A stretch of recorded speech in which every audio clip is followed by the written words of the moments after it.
5 provinces in 7 days. This is our road trip to Atlantic Canada.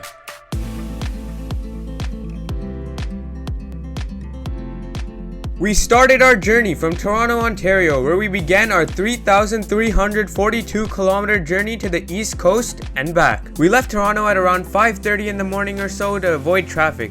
Our plan was to make it to 46 Rue de l'Hôtel de Ville on QUEBEC for the night. The hotel is approximately 9 hours from Toronto. We made a couple stops along the way. We stopped for coffee in Kingston, Ontario, and ate lunch in Montreal. We didn't stop for sightseeing in Quebec. However, make sure you check out our Quebec video for popular attractions along the way. The following morning, we left the hotel at around 6 o'clock and drove 4 hours to Fredericton, New Brunswick. We walked around downtown Fredericton for around an hour or so, and we visited the Officers Square, Christ Church Cathedral, the Legislative Assembly Building, and the Old Government House, as well as City Hall. The town is very peaceful and overall an enjoyable experience. We then drove 2 hours to St. Martin's Sea Caves.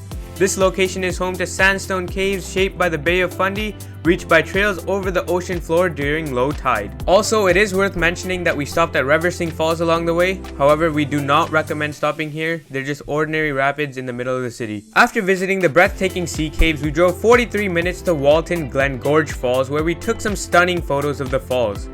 To end off the successful day of sightseeing, we checked into the Bay of Fundy National Park, where we spent the night in an authentic. The next morning, we woke up bright and early, and after having a hearty breakfast and exploring the national park, we hit the road. We planned to reach Prince Edward Island by the night. Our first stop was Cape on Rage. This attraction offers rappelling and ziplining. You can also visit the rocky beach on the coast of Fundy Bay. We recommend visiting the Waterside Beach, UNESCO Fundy Biosphere Reserve, located right beside Cape on Rage. You can walk for kilometers on the ocean floor when it's low tide. Next, we drove 33 minutes to Hopewell Cape. Hopewell Cape is a small maritime city home to the world famous Hopewell Rocks. The Hopewell Rocks is located along the Bay of Fundy, home to the highest tides in the world. It offers a unique natural experience of both high tides and low tides. This is a must-visit spot on your road trip.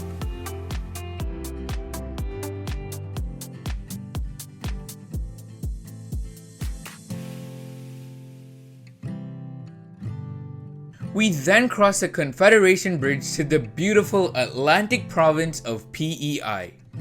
Before checking into our authentic at Prince Edward Island National Park, we explored the capital of the province, Charlottetown, and ate some refreshing ice cream from the Cow's Creamery. When you think of PEI, the first thing that comes to mind is either potatoes or Anne of Green Gables. After breakfast, we drove 40 minutes to Anne of Green Gables Museum. The museum is located in Park Corner, was built in 1872 by the authors Aunt Annie and Uncle John Campbell. The museum consists of countless artifacts like Anne's enchanted bookcase and the crazy patchwork quilt. The admission fee for this attraction is $6 per adult.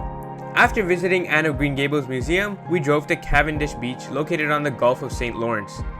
We swam for several hours before hitting the road once again. We crossed the Nova Scotia border and checked into a hotel at around 8:30 p.m.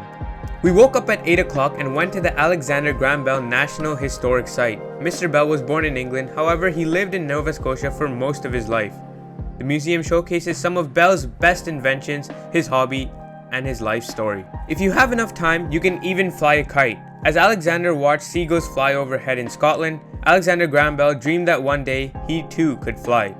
He built kites of all different shapes and sizes, and some of which are displayed in the museum. We then drove on the CABOT Trail, which is considered one of the world's most scenic destinations, with stunning ocean vistas, old-growth forests, prehistoric rock scarred by glaciers, and the mysterious Cape Breton Highlands. We didn't complete the full trail as it does take around 5 hours, but we drove around 40 minutes on the trail and we absolutely fell in love with the landscape. After a good night's sleep in Cape Breton National Park, we drove back to Quebec City, where we spent the night in Holiday Inn Express. The following morning, we drove back home to Toronto.